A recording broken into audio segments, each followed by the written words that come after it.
Hello and welcome to our Zodiac Season Initiation Series. Today we are approaching Taurus season, and with that, we are going to be illuminating its ruler, which is Venus. And that is why we call today's session Venus Values. Welcome. We will need you to have your human design, gene key, or astrology chart. You're going to want to locate Venus in those. We will show you how to find them in each of those charts. And we will dig into what does it mean if your Venus is in a particular house or a zodiac sign, and an overview of who Venus is. And we'll give you some exciting things to sink your teeth into and to also investigate on your own, because the only person that's going to really be able to tell you what you value is you. So today will be all about that, Venus values, and how your Venus activation will help inform you of what you really value. Okay.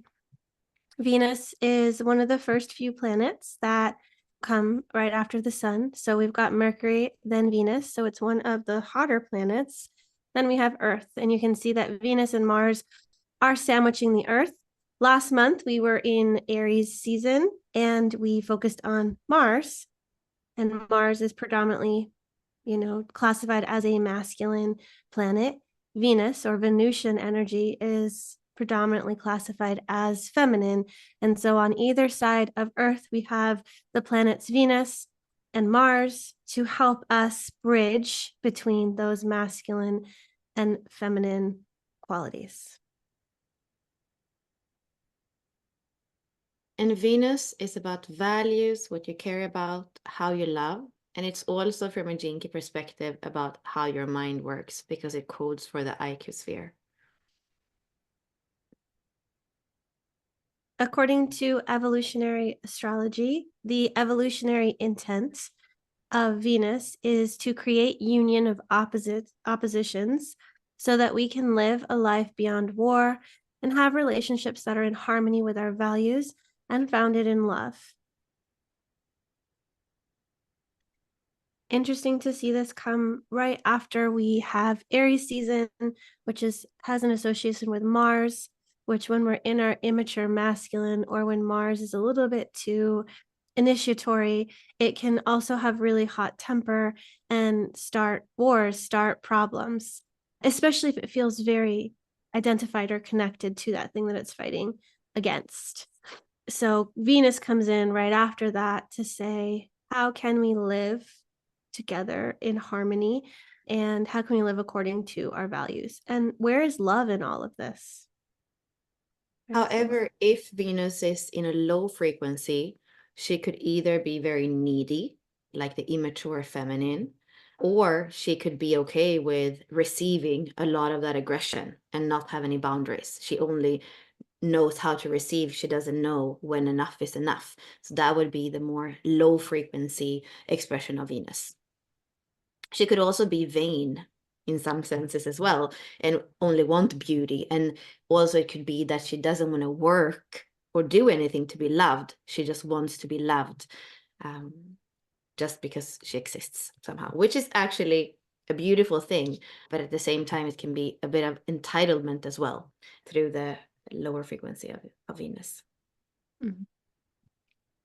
And we did go into Taurus season and Venus previously. Last year, we went through the setup series and we created roadmaps for each of the seasons. So we did do one for Taurus. That is going to be, the season's going to be from April 20th to May 20th.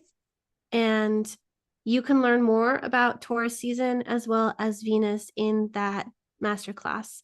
So we have Taurus season, like I said. The polarity of Taurus is feminine or negative. The quality is fixed. The element is earth. It's in the awareness of self quarter of our astro wheel. The ruler is Venus. It is also associated with the second house. The perspective is personal, and some qualities are that it can be strong, nourishing, and creative, or some pitfalls can be possessive, stubborn, and self-indulgent. And like Bella was mentioning about some of those negative or pitfall traits of Venus, you can find more of those in the masterclass series that we did.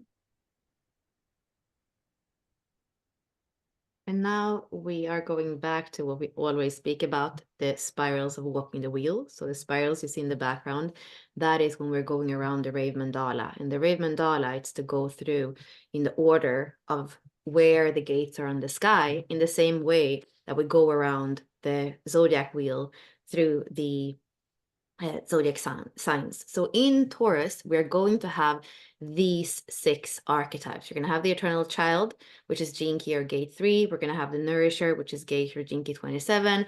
We're going to have the inventor, which is gate or gene key 24. The feminine, gate or gene key 2. The translator, gate or gene key 23. And the influencer, which is gate or gene key 8. Those are the archetypes that live in this part of the wheel, whether we call the wheel the zodiac wheel or the Rave Mandala. It's exactly the same thing. It's a depiction, a symbol of the sky. And I hope that you are joining us for the Walking the Wheel calls that we host every Tuesday, because we do go into each of these archetypes. We have a discussion. You can ask questions. People are sharing about their experience and perspective of these archetypes. It's a great place to connect for community and to share your voice. And it's really fun. So we hope that you'll join us if you haven't already. And you can expect the Nourisher to be the focus for next week. Bella just hosted yesterday, and the conversation was around the eternal child. Okay, so something new that we're going to be starting this year. Well, let's call it revamped, because we did do it in 2020. I think maybe 2021. It was something called Illuminated Archetypes. So we did chart readings where we would pick a few charts and we would pick the archetype that was in transit, and then we would illuminate that archetype in that person's chart, in that person's design. And we would focus on that one archetype. So we're going to actually be starting with a few archetypes, because this is going to be done a little bit differently than before. So you can see, here's our schedule. Bella's going to post a link for the landing page so that you can register for this. It's similar like the registration for this series that we're doing for the setup, as we're doing the different planetary focuses. Here we're going to be focusing on 2 to 3 archetypes at a time. And so next week on Thursday at 1 p.m. Pacific, 4 p.m. Eastern, 10 p.m. Central European time, we will be focusing on the eternal child, the nourisher, and the inventor. And we will be doing chart readings for people that have these archetypes in their design. They can have one, they can have all, but they're going to pick one archetype for us to focus on. And Bella and I are going to do 4 chart readings that day. We have 8 slots available, and these are paid slots.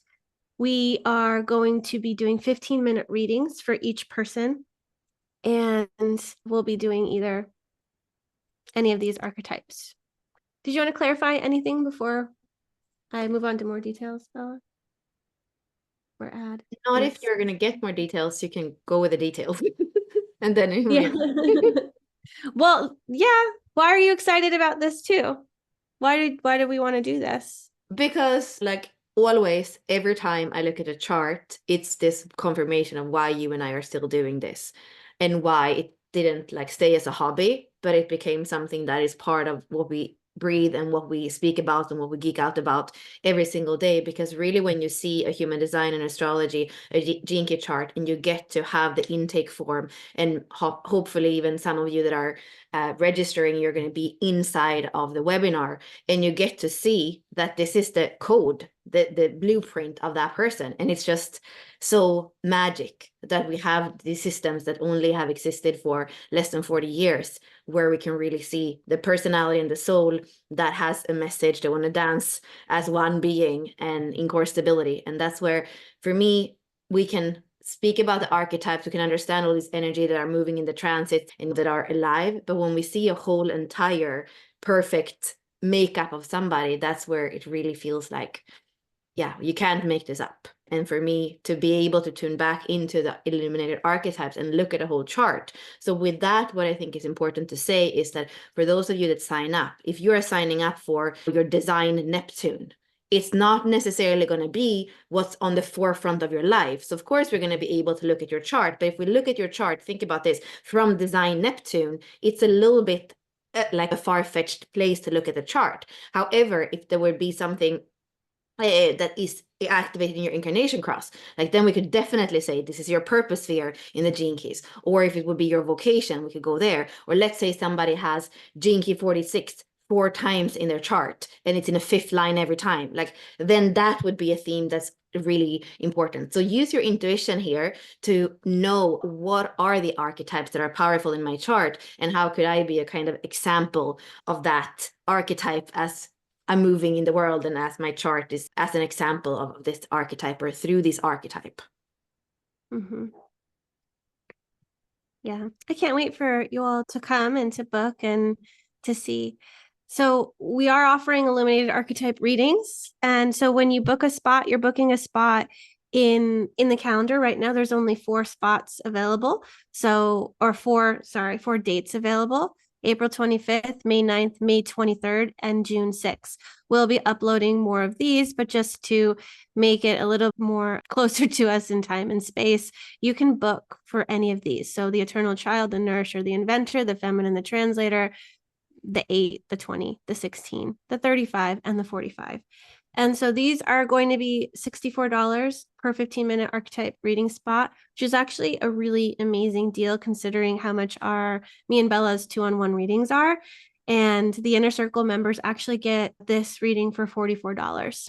So if you are in the Inner Circle, message us because we have a code for you, or you can go in our Facebook group because we did post the code in there as well.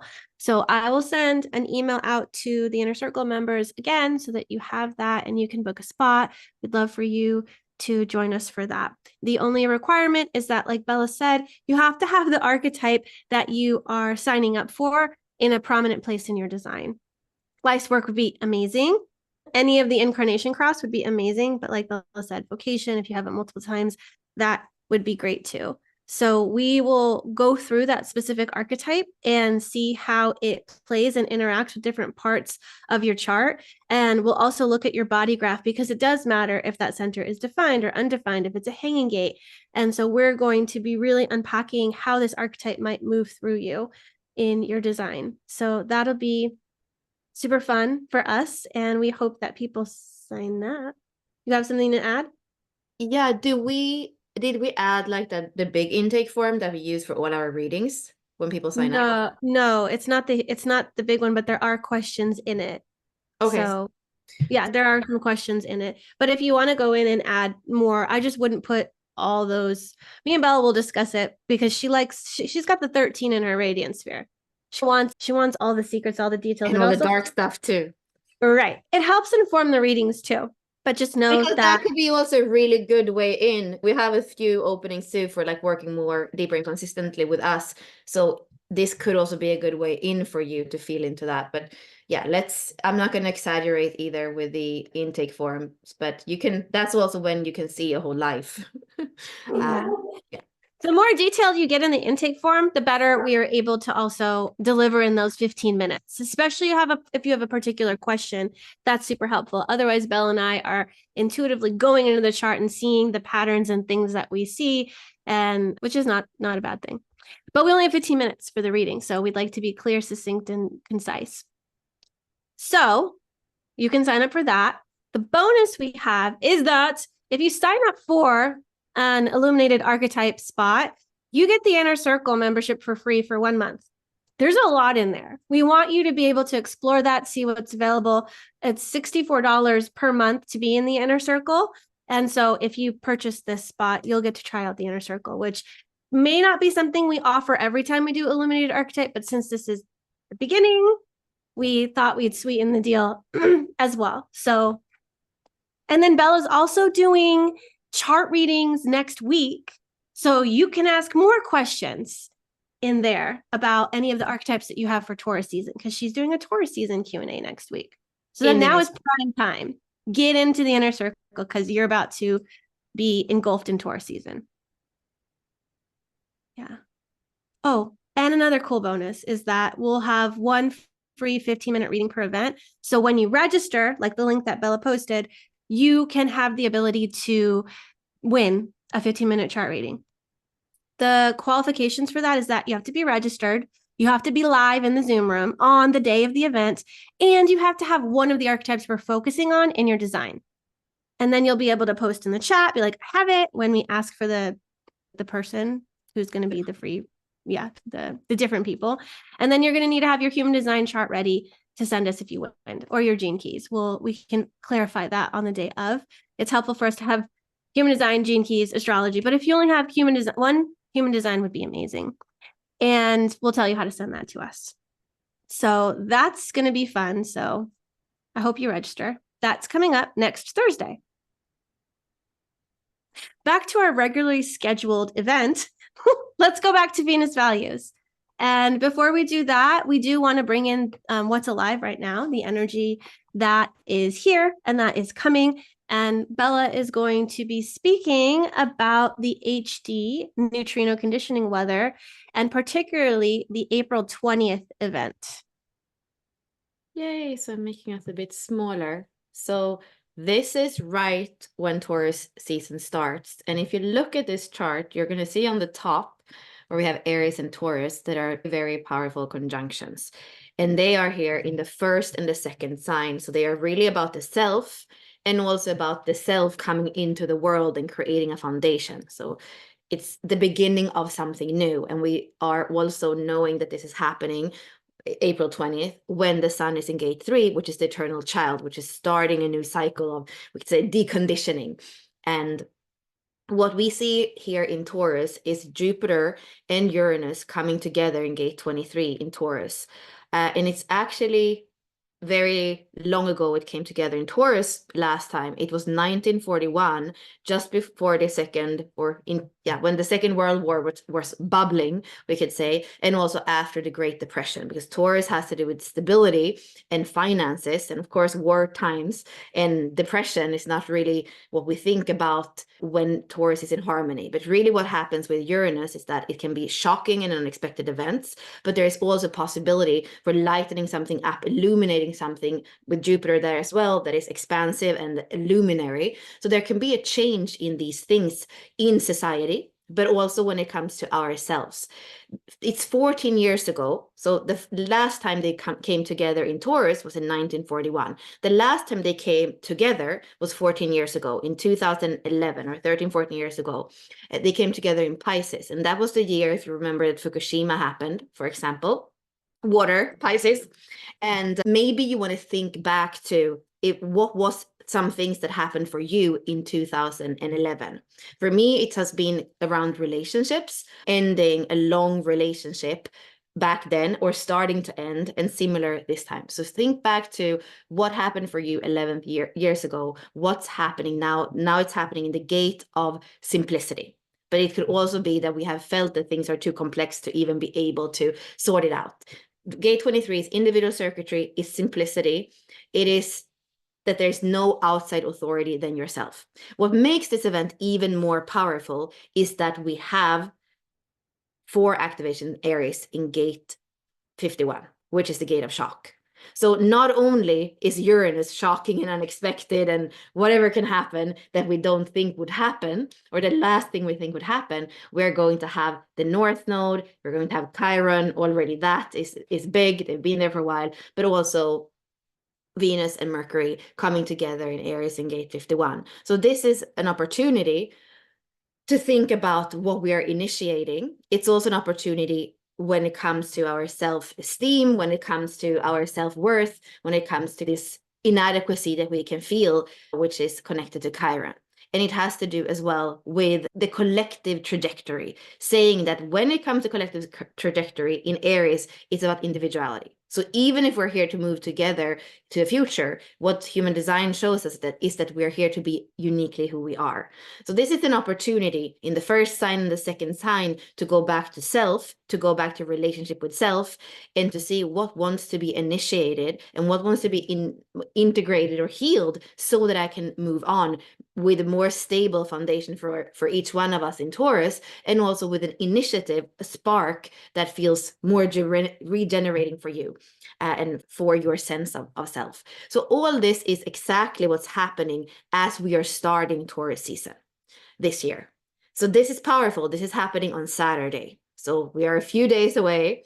And then right after this event, 3 days later, we have a full moon in Scorpio, which is also like the last moment where we can, whatever didn't die or fall off in gate 42, whatever needs to stay in the past, whatever cycle that you feel is finished, you can burn or drown that in the full moon on the 23rd. So this Taurus season is a really powerful one. And what we're going to see also in the coming slides is that it has to do with your self-worth, with what you value, with how you want to set up your life.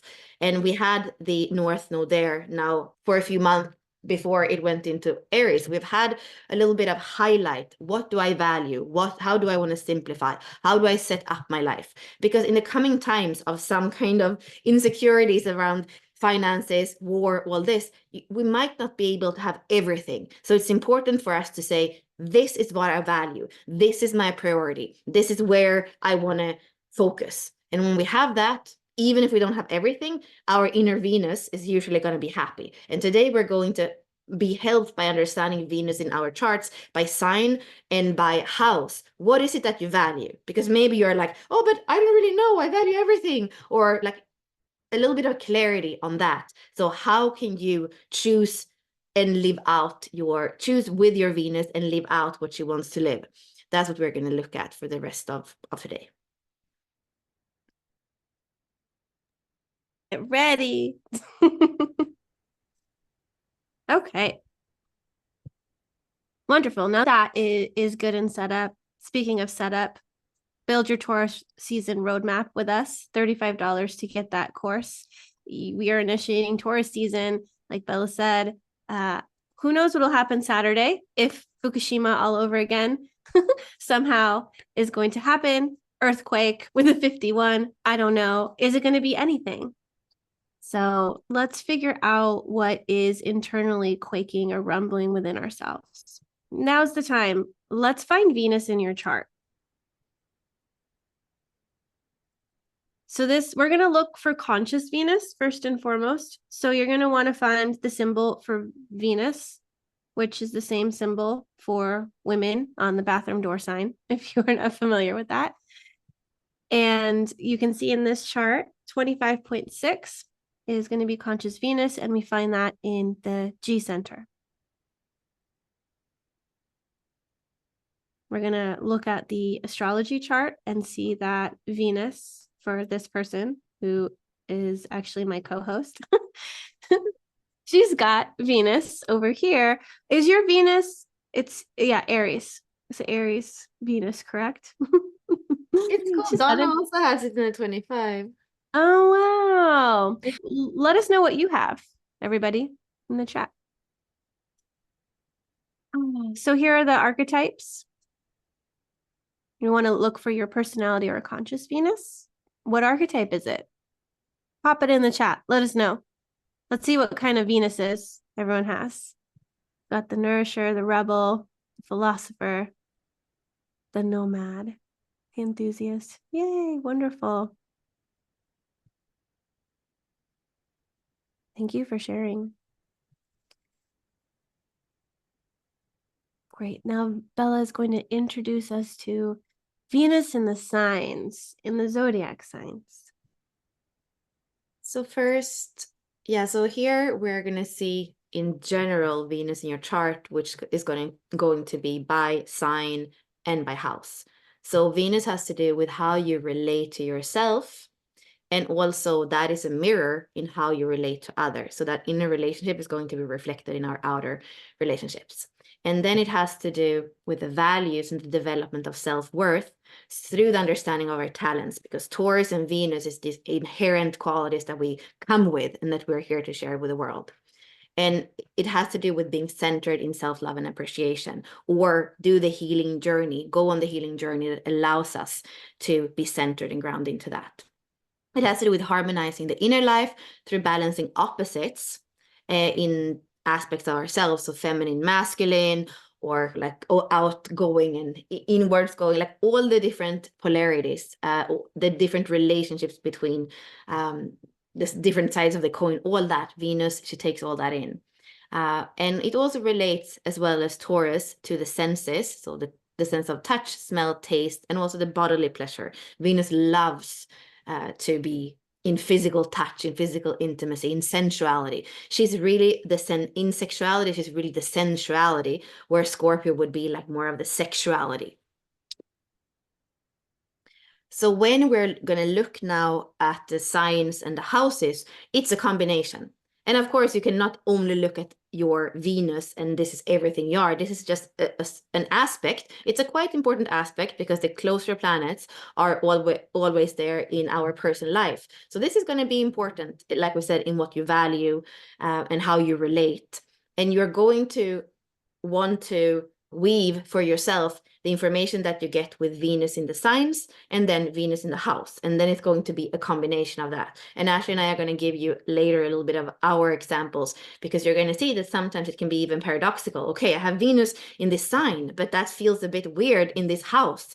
But let's weave that together. And then again, like Ashley said, if you have a little bit of difficulty weaving it, that's when we do this in the inner circle. Everybody can come with their chart and we get to say, okay, what does this really mean? Also, given that you have this life's work, this Mercury, and this Mars, and that these aspects are here in your chart, and this is your aura type. So today we're more just going to look at Venus and see what is the message that she has for you without weaving her with everything else in your charts. Yeah, we'll start simple. Okay. So first and foremost, here we go. Since Venus is going to be pretty close to the sun, it's going to spend about 18.75 days in each sign. And so we're going to start with Aries and work our way through the zodiac season. So if you have Venus in Aries, is going to love the thrill and chase of new love, but may also struggle with long-term sustainability. Venus in Aries needs a dynamic and stimulating partner. They also tend towards self-centeredness, passion, and spontaneity are really key for them. Venus is in detriment here, and that's going to indicate potential for more challenges in love. So if you do have Venus in Aries, just be aware of that. But even if it is in detriment, let's just think about it as the shadow gift city. That doesn't mean that it's not possible to have a more ease in love. It just means you're probably going to learn a lot in the realm of relating in relationships. Yeah, so with this, Venus is in Mars's house, because they are in Mars's home, because usually Aries is connected to Mars. So she's like in the opposite of where usually she feels home. And I can say from my own experience here that, yeah, if there isn't dynamism and thrill, this Venus easily gets bored. And if it's too slow, she can also get bored. So yeah, it's an interesting place to have Venus in. And then we have Venus in Taurus, and here she actually is home and she feels good. So here she values comfort, security, and stability in love specifically. She's highly committed and loyal. She enjoys material and sensual pleasures. And she's generally lucky in love, with a preference for long-lasting relationships with that kind of loyalty and commitment. And that's it. It's straightforward when she's in Taurus. Yes. Who has Venus in Taurus? If you have Venus in Gemini, you're going to seek variety and intellectual stimulation. You're also going to value communication. You also may juggle multiple interests or partners until finding someone who truly captivates you. Can also struggle with maintaining interest over time, much like what Bella was saying about Venus in Aries. Gemini moves pretty quickly. It's also an air sign, and it is going to want to be stimulated in that way. And remember, Mercury also corresponds to Gemini, and Mercury moves really fast, the fastest of all the planets. And so Gemini is going to be like that. So Venus here. Yeah, and Lots there's of a stimulation. Go there's a ahead. kind of fastness in the masculine. In Aries and Gemini, Venus is like faster than in Taurus. In Taurus, she can be very slow and all about pleasure. But then in the fire sign of Aries and the air sign of Gemini, then it's the value is more about the quick and the kind of powerful in Aries and more like the airy, witty in Gemini. So let's see Yeah. what happens in the next ones. So if you have Venus in Cancer, who has Venus in Cancer? Anybody? So Venus in Cancer, which is also a feminine sign, it's deeply nurturing and protective. She seeks emotional and financial security, and she's highly sensitive, and that's also why she may prefer long-term committed relationships. So a little bit similar to in Taurus, but here it's not so much about the sensual pleasures and the beauty and that kind of thing. Here it's more about valuing what feels safe, what feels home, what feels protective, and also giving that to other people, but possibly also expecting it from other people. Next, moving on to Venus in Leo. If you have Venus in Leo, you're going to desire dramatic, expressive, and lavish shows of affection. Warm, loyal, seeks a partner who appreciates their need for attention and romance. They can also struggle with budgeting due to a love of luxury in some cases. Who They is can this? be really dramatic. Yeah, let's see. Who is? Do we know anybody that has it? Not that Oh, I can remember. dang. Huh? Venus and Leo, not happening here. Live. Inger. Okay. Yay, very Oh, okay. Ruki. Hey, Ruki.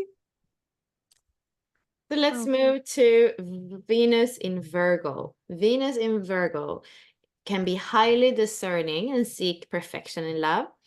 She values practical support and detailed attention in relationships, and she can be critical. She can feel like if she's doing things well and organized and detailed, that other people should also do that.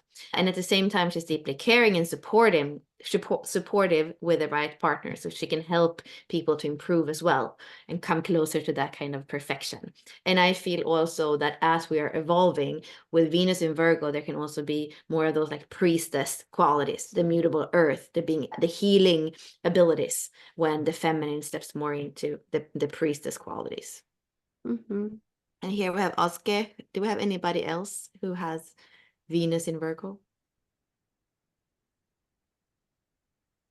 Great. Okay.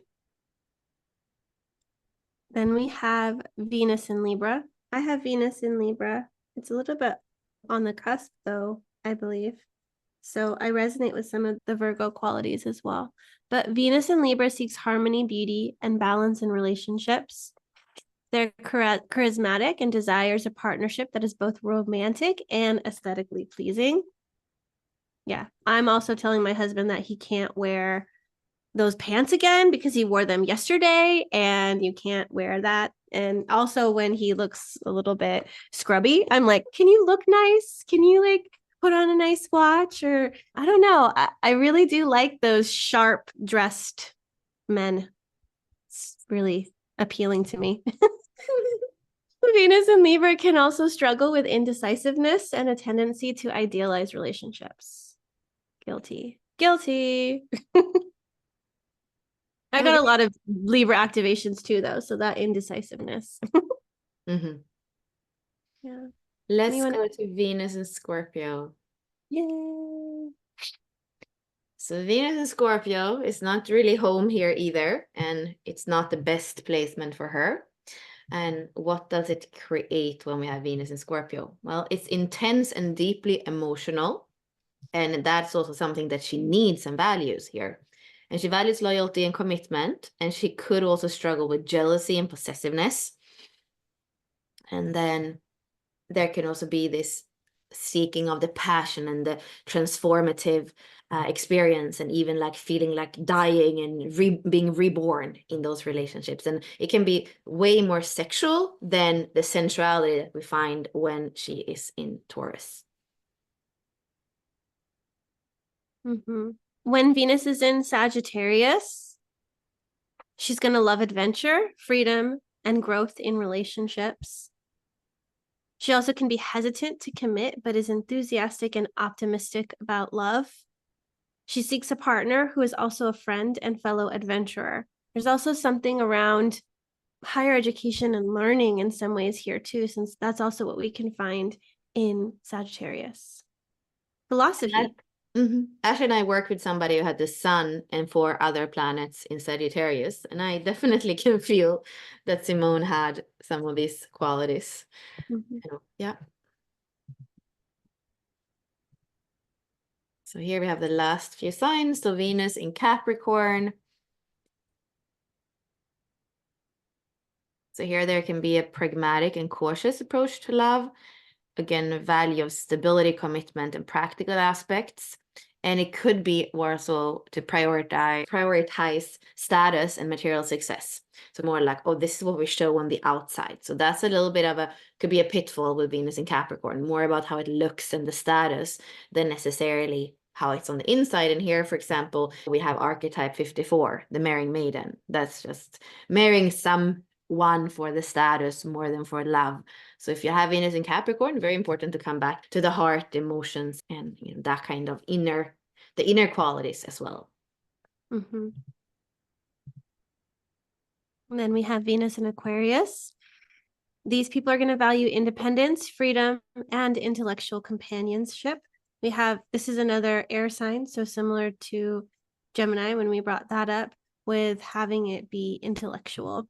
It also is going to seek unconventional or non-traditional relationships, since Aquarius is a futurist and it's going to bring in some of the new stuff. It can also be aloof, but deeply values friendship and shared ideals in love. Remember, Aquarius is also associated with the 11th house, which does have to do with friendship and larger groups. So I think that's going to be important for an Aquarian. And then lastly, Venus is happy in Pisces, which is also a feminine sign. So when she's in Pisces, or when you have her in Pisces, then you value romance and you're idealistic and seeking a transcendent connection with the other. You can be highly empathetic and compassionate, but also struggle with boundaries. And Venus in Pisces desires a partner who appreciates the depth of their love and of their imagination. So if we have more about the sensual love and intimacy in Taurus, more about the sexual, edgy intimacy in Scorpio, here we're going to have more of the transcendent and tantric love and intimacy in Pisces. Yeah, and remember that you can also dig into the element that your Venus is in. So remember that we said that Aquarius and Gemini and what is the other air sign? Libra. They're going to be a bit more intellectual. They're going to be able to also be quick with things because that's how air works. But think about all the fire signs too. What would you say some of the qualities in the fire signs would be, Bella, if they had Venus in a fire sign, which would be Aries or Leo or Sagittarius? What? No, it's like last if they had what's the connection with the fire signs, and how would Venus in a fire sign differ from Venus in a water sign or an earth sign? So especially in the fire signs, because they are more masculine and they're more fast, which is not what Venus is, it's going to be a little bit different. And people with that can also feel a bit fiery because they have this Venus that's usually more Taurus in qualities. So like we said, with Venus in Aries, it's going to be more of that leadership, let's make it happen and go getter. And then when she is in Leo, it can be more of that extravaganza of wanting to be in the center of the attention, but also a kind of a queen thing to it. Beautiful. There's some actresses, some important people in history that had Venus in Leo, and it's usually these kind of people. And then in Sagittarius, I think it's a little bit easier because it's mutable and it's more about that optimism, but it's not necessarily the depth and the femininity, and like it's more about, oh, I'm an adventurer, I'm about truth. So it's not necessarily so much the feminine qualities that come through in those, and it's a little bit more outwards going than in the inner. The inner would be in the earth signs and in the water signs, and in the air signs and the fire signs, it's way more masculine and penetrative and out in the world, fast and outwards instead of slow and inwards. Yeah, great. Yeah, that's perfect. So when you are digging into Venus, and as we will see soon, Venus has to do with what you value, you can look at the element, the sign, and then we'll get into the houses, and you can piece together some of these clues to help inform you what you value, what you care about. And odds are you already know what you value. It's just this is going to help you become more precise in naming it because you have all these different clues. And the cool thing about using human design as well is that we have a gate, and that gate gives us a more precise way to look at what is the archetype that is expressing through me, and what does this archetype care about. And there was a question in here about unconscious Venus. We'll get into that too, but let's focus on the conscious Venus first.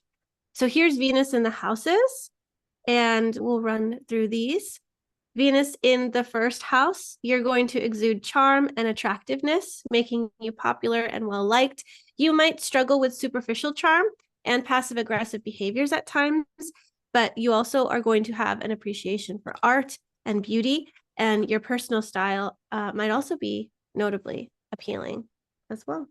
And now to complicate things more, because we just went through the signs and Aries is the first sign, there is, we could say, a correspondence with the first house and the first sign. So for those of you that have Venus in Aries, this could also apply to you. So now if you want to make it a little bit more complex for you, if you feel like, oh, it's boring, you could also go and look, what's the number of the sign you have it in? For example, the seventh sign, if you have, when we read about the seventh house, if you have Venus in Libra, there's going to be a correspondent. When we read about the 12th house, there's a correspondent if you have Venus in Pisces. So if you want to be a little bit more advanced, you could also go to do that. So for me, for example, I don't have Venus in the first house, but I have Venus in Aries. So there is something here that still feels like, oh yeah, I resonate with that. So you could check both for the number of this that the sign is in the wheel, and also, of course, the house that you actually have it in.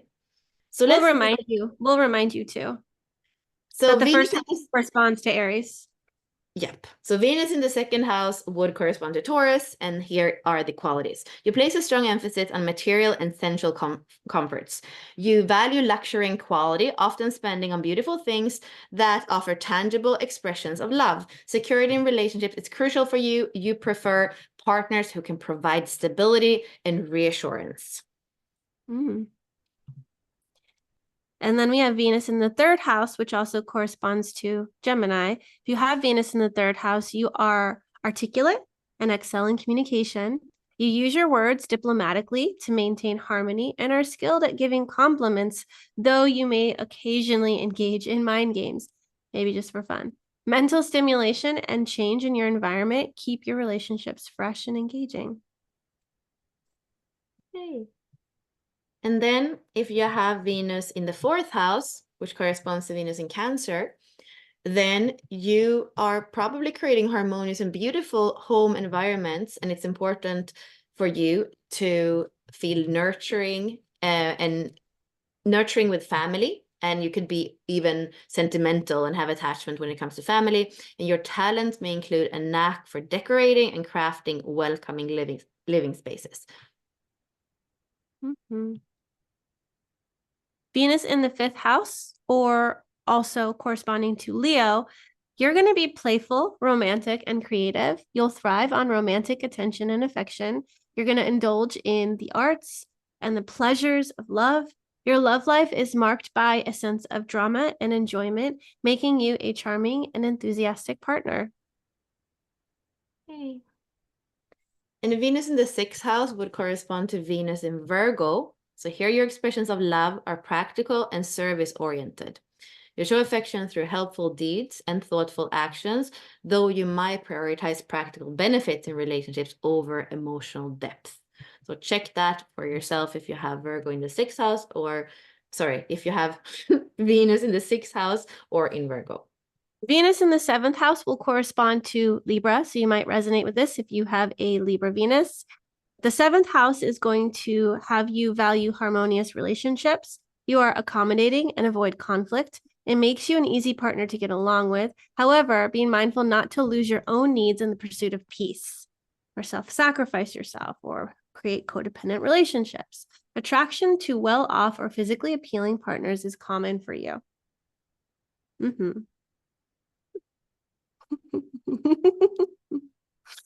Like those handsome fellas.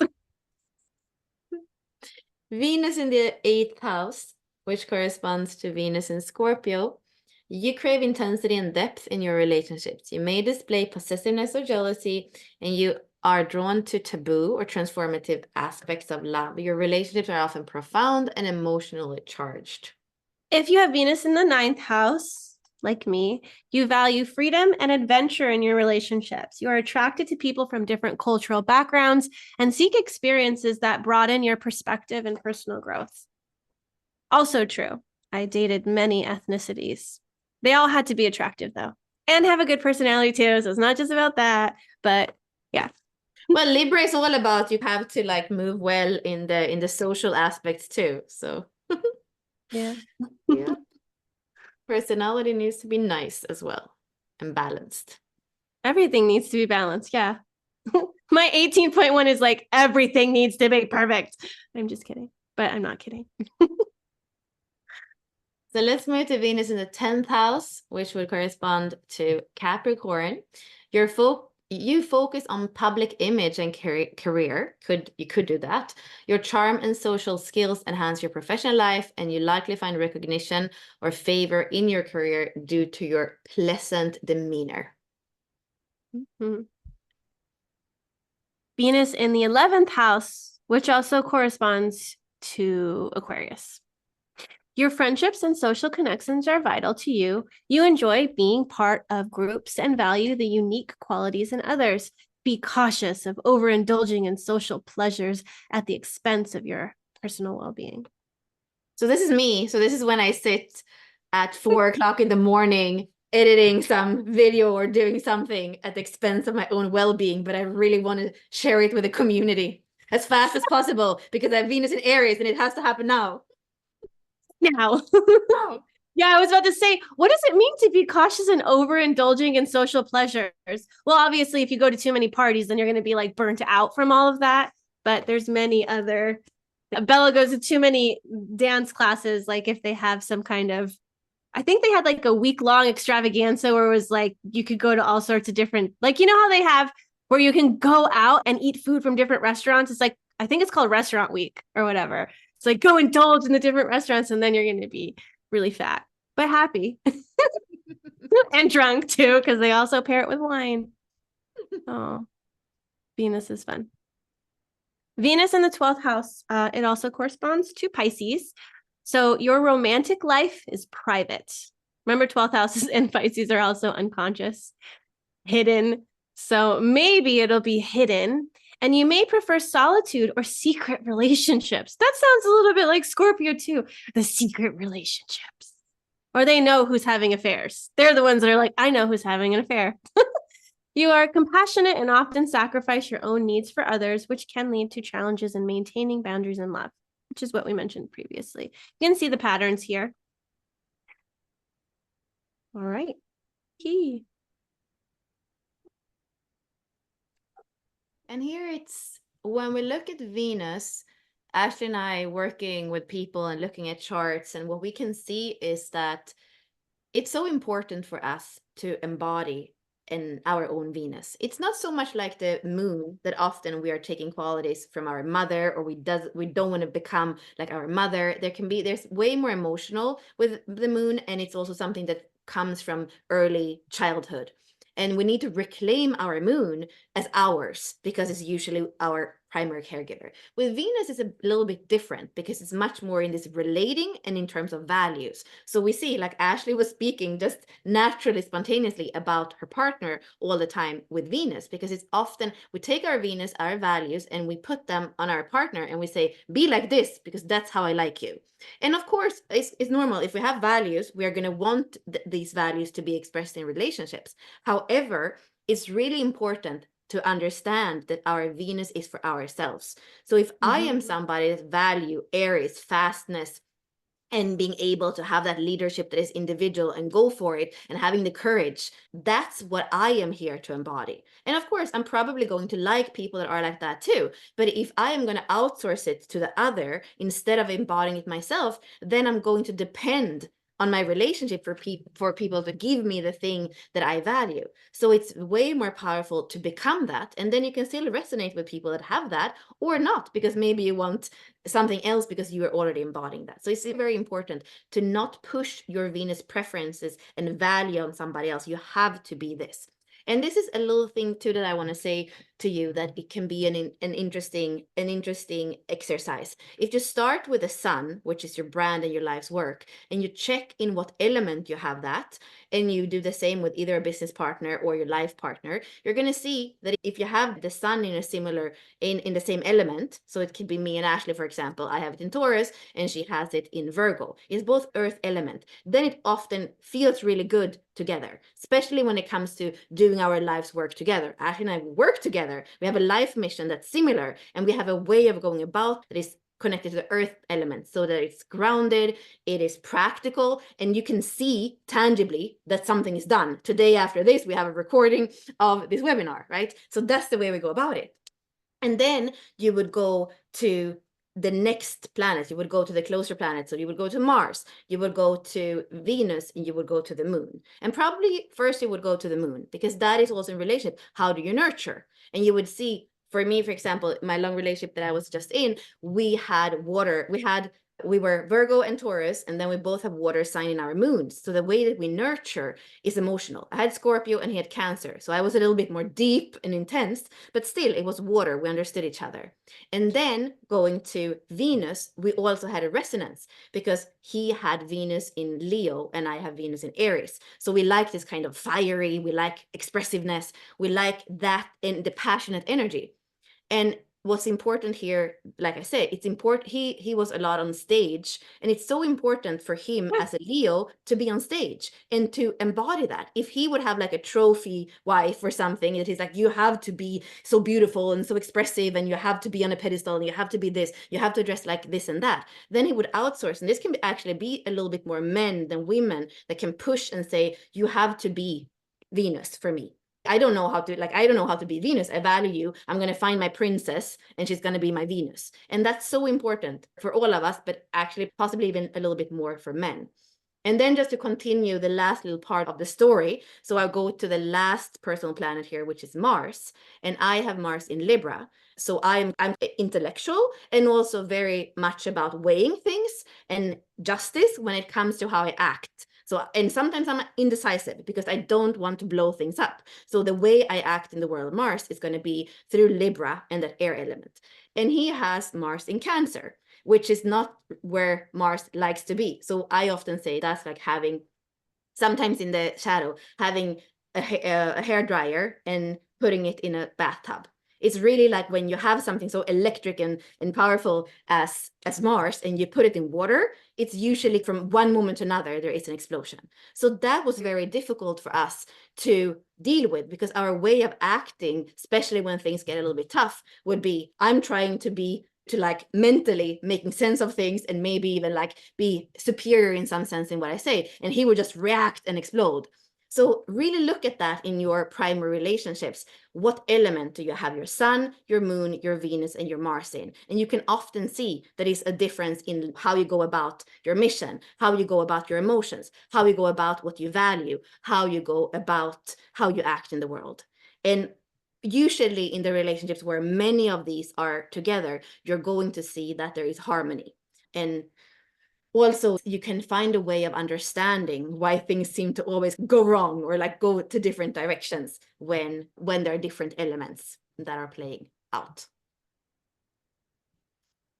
That's very useful. Very useful. Go look at you and your partners and see me and Justin's are all different. Oh my God. Every single one is different. Darn.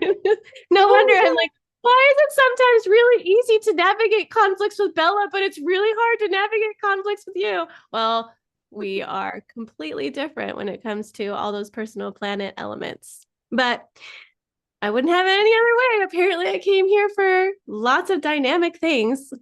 My Leo moon likes drama. Give me the drama. Oh man. Okay. Your Venus is yours. Speaking of Venus, let's look at Venus in the gene keys. Venus in the gene keys is going to come about twice. The first place we actually see it is in the SQ, but we're going to focus on the IQ because this is your personality Venus. And remember, the title of this masterclass is Venus Values. And so we're going to look at this activation of Venus and how it's going to help you understand your core values. So this is going to include what you stand for, what you stand behind. It's going to be the pillars of your home. And like Bella said, we're not trying to push what we value on other people, but it's important to understand what each person values. So identifying that for yourself, the partner identifying it for them, and communicating that to each other. Bella and I have different Venuses. Mine is in an air sign, Libra. Remember, indecisive, it's a little bit like weighing things. Bella's Aries. So we had a conversation not too long ago where we were dealing with Venus indirectly. It was influencing what was going on because she had Aries energy and I had Libra energy and I wasn't ready. And then I didn't want Aries to pressure me to go. And then she didn't also want to be slowed down by Libra. So the way that you navigate relationship is not making either of them choose one way. How can we both come together and not compromise where we're compromising our values, but where there's a place for both of us to be in the relationship, where there's a solution where we both can have what we want and both can be respected in what they value. Anything else you want to say? I need to check what's next. Okay, yes, you will go into what's next. Bella. This has to do with identifying your core values and how you might go about doing this. So yeah, so this is again a little bit of an exercise where it's important with IQ to be with, as with all of those spheres that you saw in that we see in the Venus sequence. It's like, how can we be true and anchored in each one of the spheres? So here for the IQ, instead of being very rigid mentally, it's important again to identify the real core values. So here you can tune into what lights you up, what gives you life energy, what saps your energy. And this is very much just going back to aura type. Most of us, 70% have a generator aura. So it's like what lights you up, what regenerates you, what gives you energy. This is how 70% are going to be able to build in the world when they are, again, aligned with their core values and using their energy in direction of those core values. So, and then there are so many different apps and things where you can do to identify your 3-4 values in life. And these should be there in everything, in your personal relationships, in your work. Like, it's important that they are there weaving everything of your life, because if you are weaving without your core values, then you can feel kind of purposeless. So yeah, so that's another thing to do. And then what else? And if you're claiming them, are you living by them? Or do you find yourself continuously compromising them for another person or for what other person values? If they value it and they're more passionate about what they value, do you settle or let them take the lead, even if it's opposing yours? That's why it's really important to also be able to name it. So then you know it and you can use it as your compass.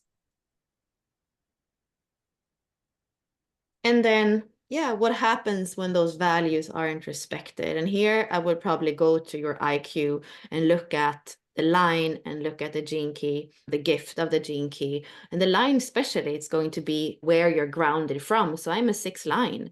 And when I feel like the big perspective and the objectivity, which is the keynote for the 6 line, that's not valued and respected, and maybe that there's this personal view or this narrow view, then it's going to feel like it's not going to feel good.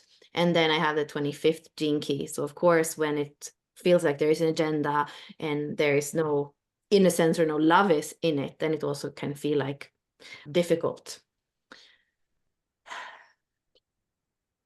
And then this is also interesting to look at, where do you feel like you're compromising your values?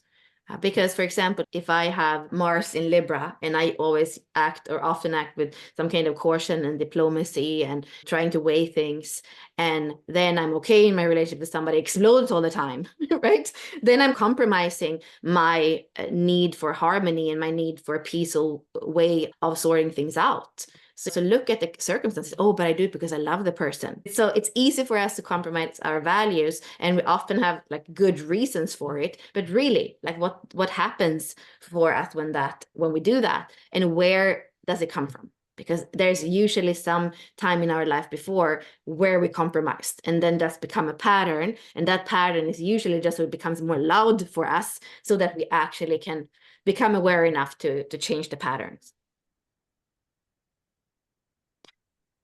And this goes back to, again, looking at your IQ, looking at the line keynote, and also looking at the gene key, because that's going to give you clues of what you value.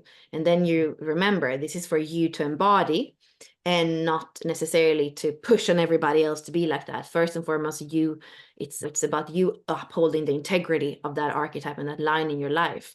And then you can see also if there are areas in your life or relationships where those qualities are not there whatsoever. So then how can you create some harmony there? Or maybe that cycle is over, that relationship is not serving anymore. Okay. Well, hopefully, as you are entering into Taurus season, you will take the time to identify these core values. And if it's difficult for you to name them, recognize them, you can start by creating an altar to be able to be mindful of what's coming in your life, because the universe is going to deliver you exactly what you need for what question you're asking. So if you're asking the question of, what are my core values? Because they also can shift over time. And so you want to see, what are my core values right now that I'm living by, that I'm willing to live by? And being able to name them and to help build the foundation for you is going to be pivotal when you bring yourself to other relationships. And it'd be a great exercise for you to do with your partner, and be able to, at the end, have your values upheld on this altar, and both of your values can be on that altar. So you can come back to it time and time again, so that, oh, this is what my partner values and this is what I value. And so as you're approaching things in the relationship or even conflicts, you can realize what your partner values and how you might come to the table, come to the conflict, come to the situation with them. And when you make decisions, making sure that both of you are grounded in your core values before you make action steps. So we've got one more place to go to when it comes to Venus, and that's the SQ. Yeah, so this is the prenatal Venus, the way we call it in the gene keys. And in human design, we would say it's design Venus. So it is 88 degrees back in the brave mandala from your birth activation.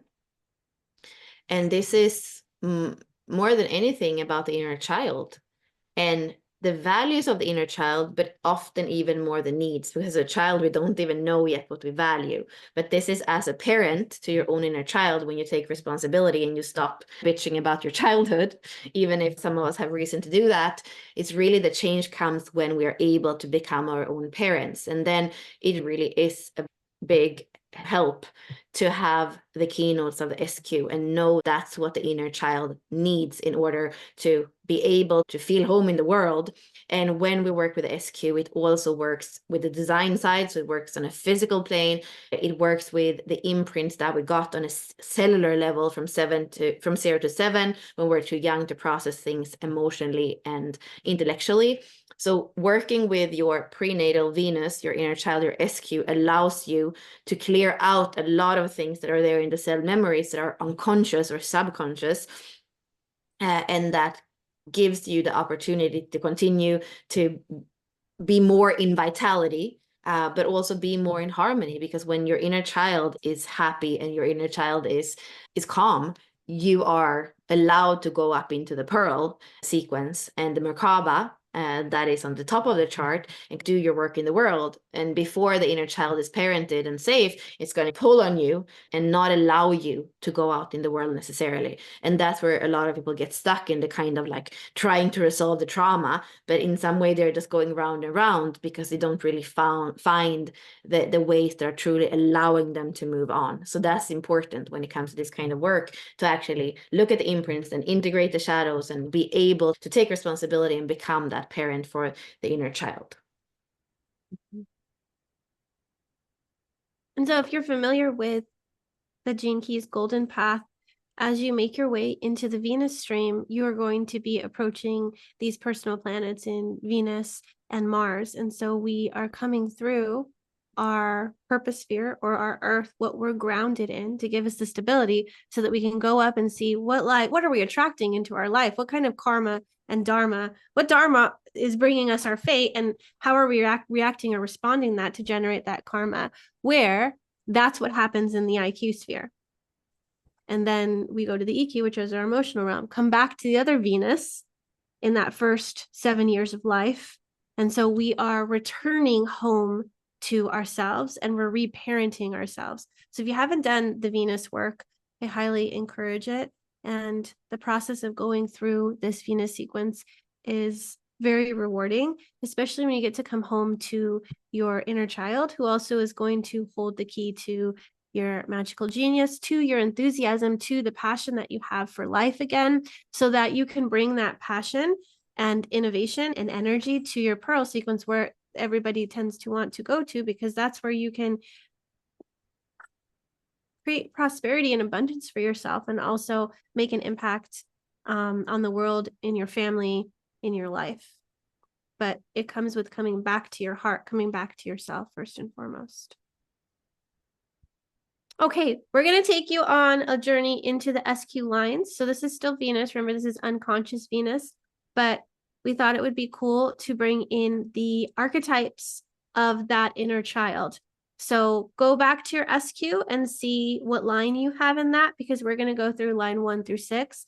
And so the question, who can this inner child grow up to be if it's nurtured appropriately? So let's discover that with these different archetypes based on the lines. So the first line is called the mandala. It's pretty abstract, but here what we're doing is we're discovering our wholeness within ourselves. So we're going within, we're discovering our wholeness, the mandala. And there's always a center in that mandala too, and it spreads out, correct? So we want to get to the heart, to the center, to the core, to the depth. And then we have the second line that is always looking for the other, the dancer, the merging, the marriage. And here, when the child is properly nurtured, it's to find and feel that fulfillment and the nurturing and the union in yourself. And when you come to relationship from that place, well, then you are the lover, because you're not grasping for something on the outside. So this, especially here in the SQ, if you have a second line, but also for somebody who has a lot of second lines in your chart, this is also a really good process to do in order for your relationships to become more harmonious and more fulfilling for you. Mm-hmm. So finding wholeness, embracing union in oneself. And then the archetype for the third line is a trickster. And this is learning through humility and play. So here there's a little bit more dynamism. You're interacting with the material plane, with other people, and you're going to learn through play. And also when you fall down, through that humility of, I fell down. So we call this the trickster. It's not afraid to play. It's not afraid to try. And it can be, it can be a difficult line as well. So let's also bring in humor to it. That's what the inner child is going to also need, is humor and opportunities to try things out.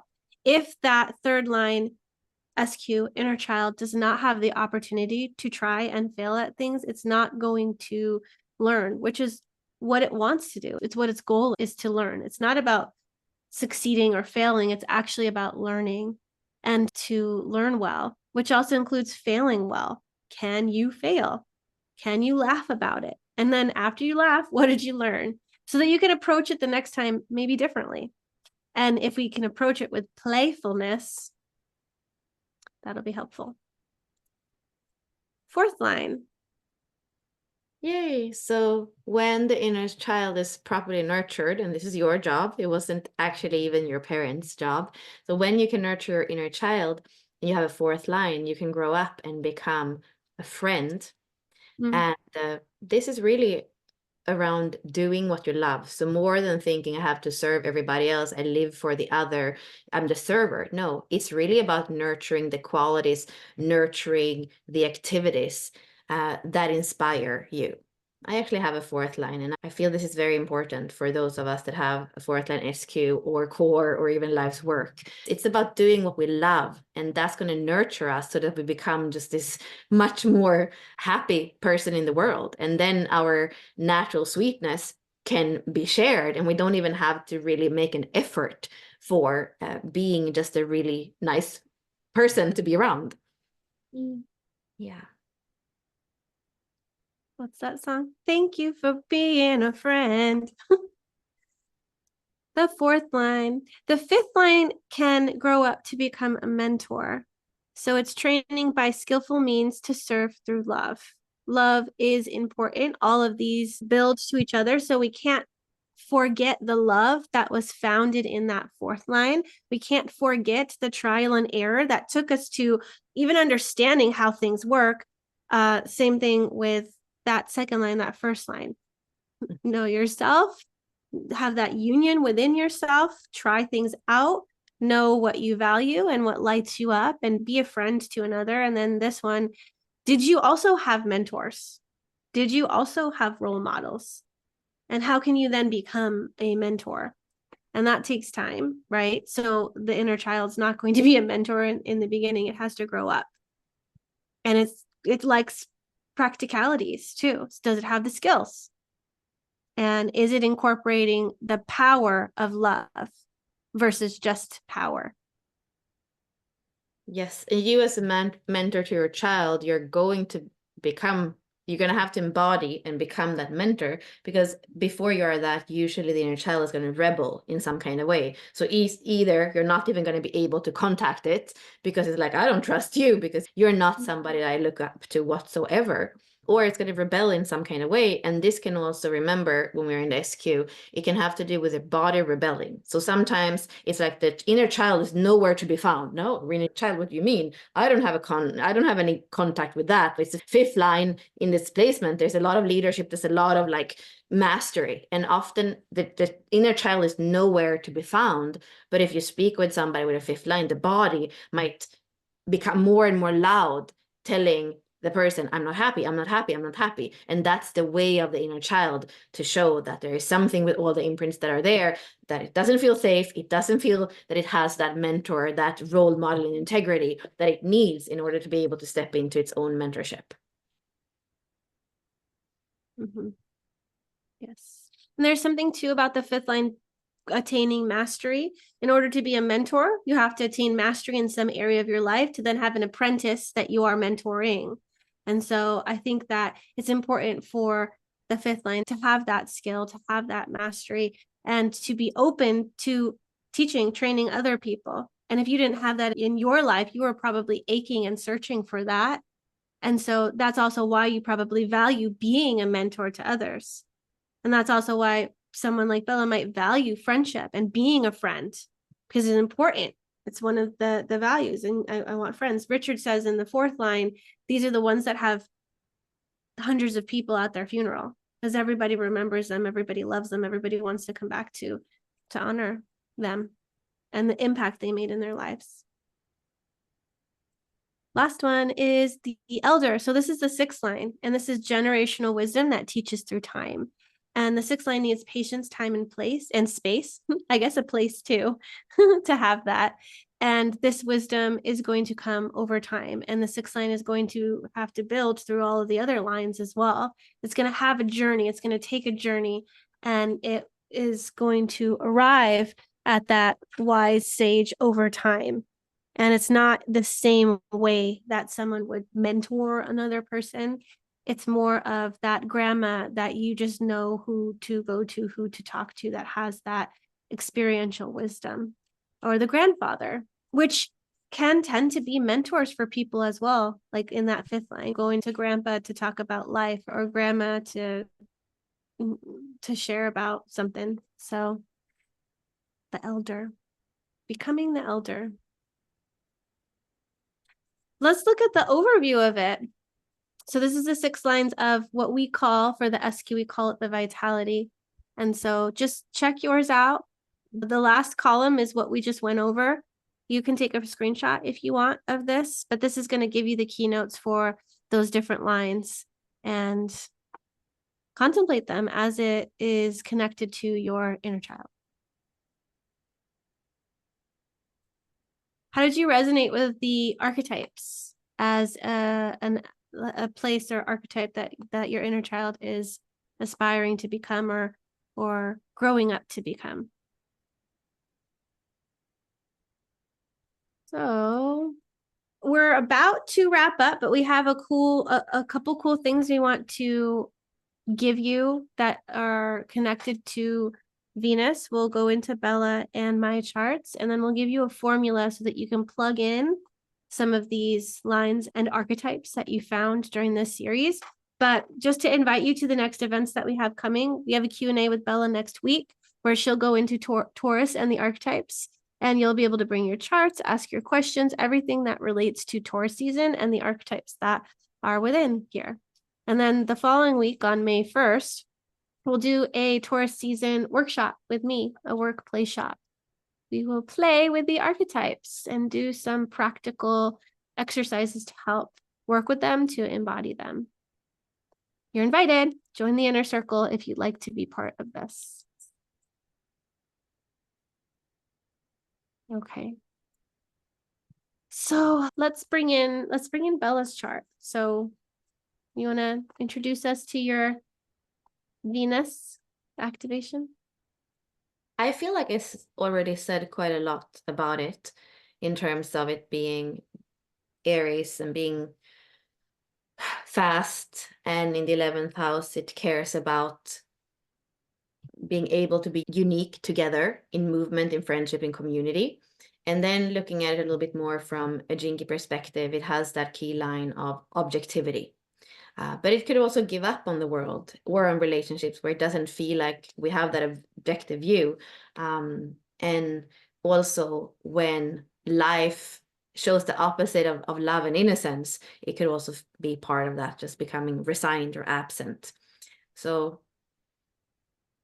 it's also about really valuing people that have a logical, objective perspective on things. And when it becomes like too crazy or too emotional, the 6th line can also be like, okay, wait until the storm is over, because right now there is nowhere to go. And I don't know, as a 25, even if I can take all the shocks from the 51 as initiations, maybe I'll just wait until there's a little bit more calm here until we move on with this.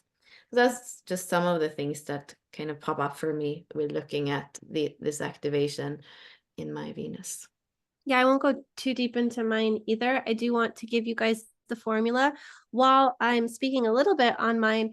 Bella, would you mind finding the slide for the keynotes for the IQ sphere, since we had one for the SQ and you need to have some of those keynotes for the formula in case people don't know them.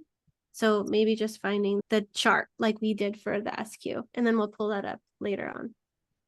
So my Venus is in 18.1. It's a Libra archetype. So remember about balancing and weighing things, can also be a little bit indecisive. I have it in the 9th house. And so I very much believe that in this lifetime, I am investigating what I value. I am investigating what is integrity for me. And the 9th house is higher learning, philosophy, adventure, that kind of stuff.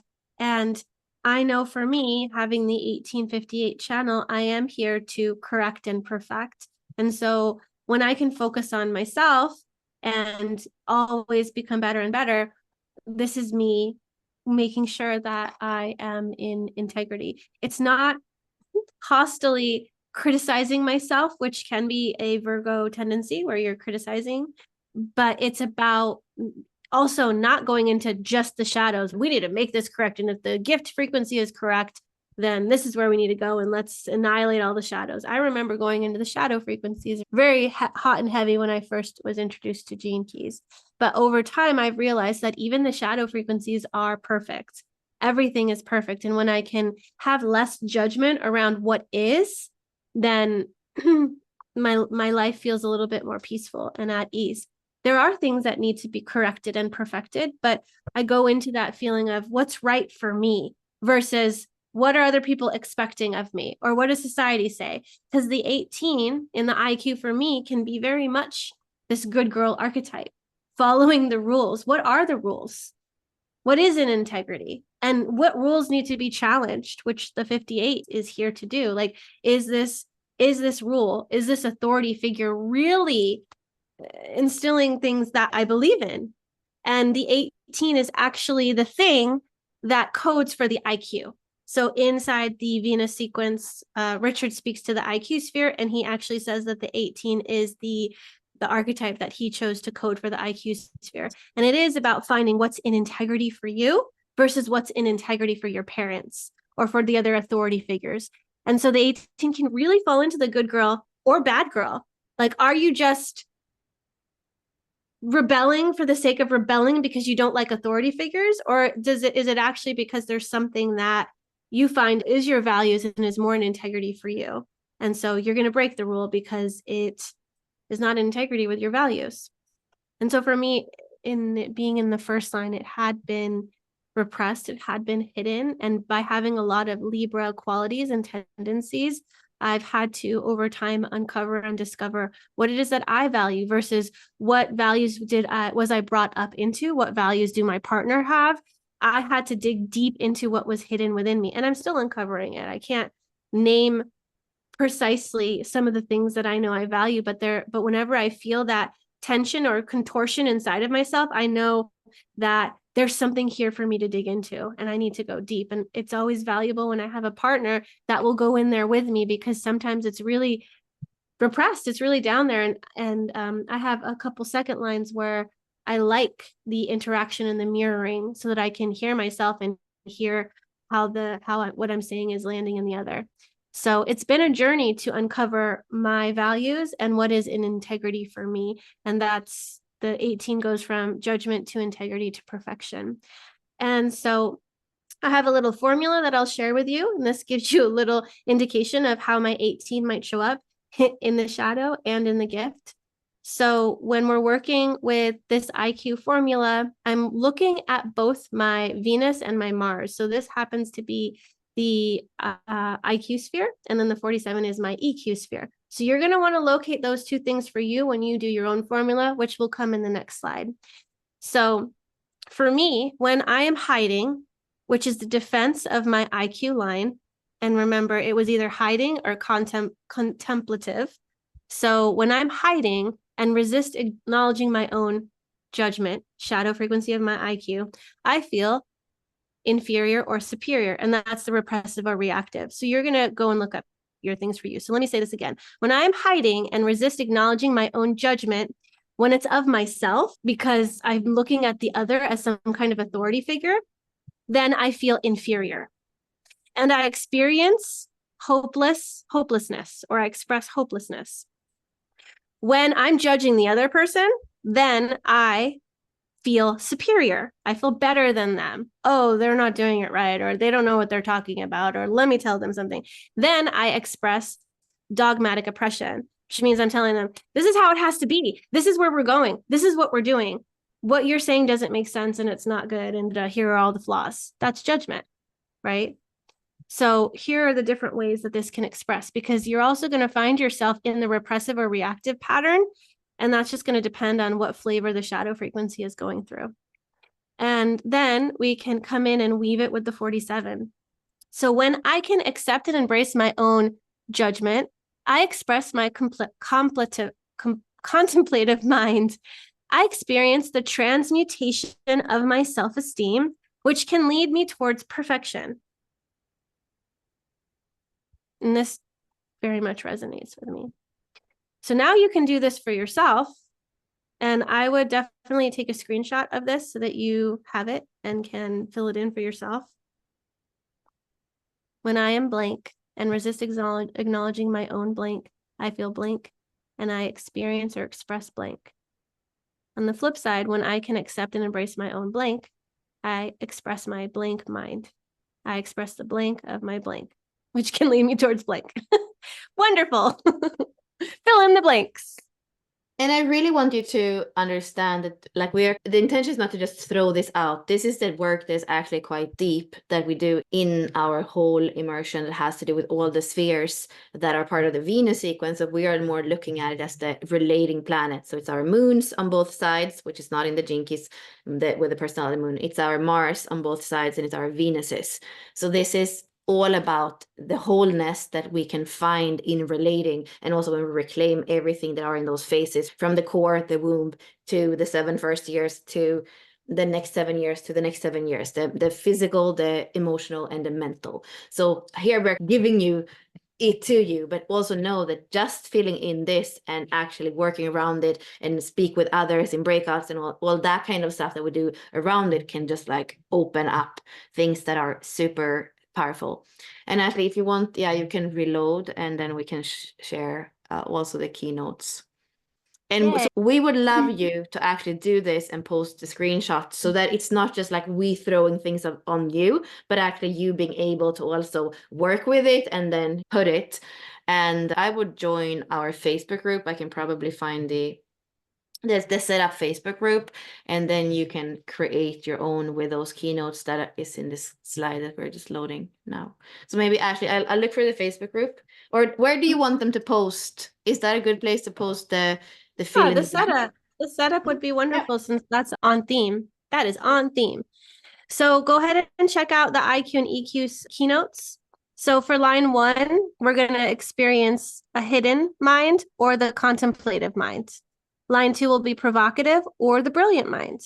Line 3 will be evasive or it'll be flexible. Line 4 is also, or evasive and then flexible over here. Line 4 is inflexible. And then the higher frequency is influential. Line 5 is defensive. And then the gift is having a practical mind. Line 6 would be absent or having an objective mind. And then in the EQ, defense to gift, self-sabotage to self-esteem. That's why you saw that I have a hidden mind, contemplative mind, and we incorporated self-esteem in mine in the past. I have both lines, line 1 in IQ and EQ. It's a fun playground of depth and pain and amazing things because it's very creative. So line 2, we have aggression or courtesy. Line 3 is apathy or sympathy. 4, meanness, kindness. 5, disrespect or respect. 6, alienation or reverence. So here are some of the fill in the blanks. You'll have to go into the spectrum of consciousness to grab the shadow, gift, and acidic frequencies, as well as the repressive and reactive nature. Or you can just go into your gene key book and it's there. So yay, good luck filling out this cool formula. We look forward to seeing that in the setup group. And if you want to go and journey into Taurus season and learn more, we have a course that you can buy. You can build your Taurus season roadmap. It's also in the inner circle. So we're doing this in the inner circle. So everybody in the inner circle has the setup for Taurus season. They're going to be going through that, watching the Taurus season masterclass, potentially going into the roadmap PDF that we created and filling that out, as well as all of the Taurus archetypes. Those are all included in the Inner Circle membership. So we always recommend, if you can come into the Inner Circle, that would be amazing because we're already doing all of this in the Inner Circle. It's $64 a month. But if you just want the roadmap, it's $35. But if you're going to spend the $35 on the roadmap, maybe spend a little bit more so you get all of the archetype courses that go with that season, and you'll get the Q&A with Bella and the workshop with me. And exactly. Go. We can go right there. Yes. We've got 2 ways to join. We'd love for you to join and try out for a month, we have the code TEAL to give you $20 off your first month. You're going to have, like we said, all of the setup Zodiac season masterclasses. They'll come out each season. And then you'll get the archetype courses that are associated with that season. Walking the Wheel Transit Call replays, Bella's Q&A, my workshop. You have the Facebook community, the vault. We also give the foundations course, which I think is super good if you're new to this. And it's $64 a month. You can cancel that at any time. But we do encourage you to join our gold membership. And that's going to give you access to everything all at once, meaning all 12 setups, all 64 archetype courses, which if you bought the 64 archetype courses individually, I think it's like $3,500, something like that. And 10% off personal readings, 20% off of Unlock Your Design Academy courses, or 15, I can't remember. So this one's going to be $60 off when you use the code GOLD. We'd love for you to join the year membership, and we reward you for committing to that period of time. Yeah, and with that, the only thing I would add is like this is walking the wheel. So you would be through all the 64 archetypes with us, because in a year, that's when we are following the sun. So everything extra, which is the chart readings and the archetype workshop and the community and the Facebook group. So everything that we do in the inner circle that has more to do with the embodiment and the practicality and the actually living the archetypes, not only learning about them, is really cool. So for sure, we are changed for every year we walk through the wheel. And for Ashley and me, it's been quite a lot of years now that we are spiraling through all the gates. And yeah, a year and that kind of meeting point with each one of the archetypes, it's powerful. Mm-hmm. Yeah, and just a reminder, remember, if you do purchase an illuminated archetype reading, you do get a whole month in the inner circle for free. So you're paying for the reading and we give you an inner circle membership. And you will also have what we call the vault, which is 200 videos of old courses and master classes that is included. So if you have a month where you could let everything else go and just do the 64 archetype courses, the 12 setup master classes, and the vault with 200 videos courses, then I think you would have for a whole month if you wanted to do all of that. So it's all there if you want to. And then you can, of course, stay. If you don't get it through in 1 month, you could decide to stay. Yeah. Well, that was it. That is all we have for you today. And thank you so much for joining us for Venus Values and the setup, because we want to introduce you to the zodiac season that is fast approaching. So it's the 17th right now as we recorded this. In a couple days, we're well into Taurus season. And I hope that it is going to be gentle, kind, beautiful to you, and that the cosmic crazies that might be occurring on Saturday don't impact you too much. But if they do, then it's obviously for your growth and expansion. And I hope that you're up for the challenge. So thank you. Let's hope it's quantum leaps rather than shattering of the whole entire reality in a very unexpected way. So quantum leaps are welcome. Unexpected and complicated since it's the 23rd gate. All right. Thank you so much for today. And thank you, Bella. And we'll see you next time. Thank you, Ashley. Thank you, everyone. Bye.